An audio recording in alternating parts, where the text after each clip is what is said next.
മണ്ഡലങ്ങൾ തോറും ഞങ്ങൾ വ്രതമെടുത്തു മുന്നിൽ എത്താൻ പ്രാർത്ഥനകൾ കരുണയോടെ കൈക്കൊള്ളണേ.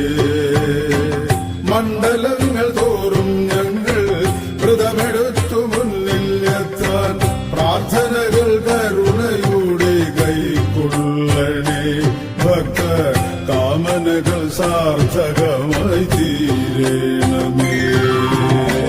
കണ്ടു കൊതി തീർന്നില്ലയ്യ, തൊഴുതു മതിയായില്ലയ്യ, വീണ്ടും ഒരു ജന്മം മണ്ണിൽ തന്നിടുമോ?